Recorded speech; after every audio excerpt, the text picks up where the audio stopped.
त अल्लाह जे नबी अकरम सल्लल्लाहु अलैहि वसल्लम फरमायो त इंसान रुगो चवंदो आहे मुंहिंजो माल मुंहिंजो माल मुंहिंजो पैसो।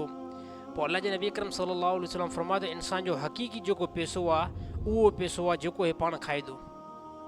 हक़ीक़ी इंसान जो पैसो अल्लाह जे नबी फरमायो उहो आहे जेको इंसान लिबास जेको आहे पाए थो। अल्लाह जे नबी फरमायो हक़ीक़ी इंसान जो पैसो उहो आहे जेको अल्लाह जी राह में जेको आहे सदको ॾिनो। इन खां बाद में अल्लाह जे नबी फरमायो जेको कुझु हिन दुनिया में रखे थो वञे इहो इन जो पंहिंजो ज़ाती पैसो क़तन तौर ते न आहे, इहो पैसो इन जे जेको आहे रिश्तेदारनि जो आहे।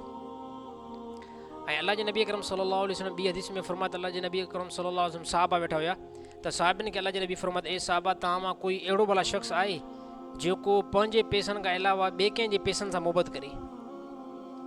पोइ साहबा वेठा, साहबनि चयो त या रसूल अल्लाह असां पंहिंजे पैसे सां या रसूल अल्लाह मुहबत कंदासीं, असांजो ॿिए जे पैसे सां कहिड़ो तालुक़ु। पोइ अल्लाह जे नबी फरमायो ए साहबा तव्हांजो हक़ीक़ी पैसो उहो आहे जेको तव्हां पाण खाधो, जेको तव्हां पाण जेको आहे लिबास पातो। ऐं टे नंबर ते अल्लाह जे नबी फरमायो जेको तव्हां अल्लाह जे राह में सदको कयो इहो ई तव्हांजो पैसो आहे। इन खां अलावा जेको कुझु दुनिया में पियो आहे न अल्लाह जे नबी फरमायो इहो तव्हांजो पैसो न आहे, इहो गैरनि जो पैसो आहे, यानी तव्हांजे औलाद जो पैसो थींदो, बाद में तव्हांजे वालिदैन जो पैसो थींदो, तव्हांजे भाइरनि जो पैसो थींदो। त मुंहिंजा भार दोस्तो इन पैसे जे करे इंसान जेको ठगी कंदो आहे, इन पैसे जे करे जेको असां ॿ नंबरी कंदा आहियूं, इन पैसे जे करे असां जेको आहे चोरी कंदा आहियूं ऐं इन पैसे खे हराम जे जेको आहे तरीक़े सां कमाए लखें रुपया जेको गॾु कंदा आहियूं। इन खां बाद में आख़िरी रिज़ल्ट इहो निकिरंदो आहे इन पैसे जे करे असांजो सुभाणे जेको आहे जनम में वेंदासीं।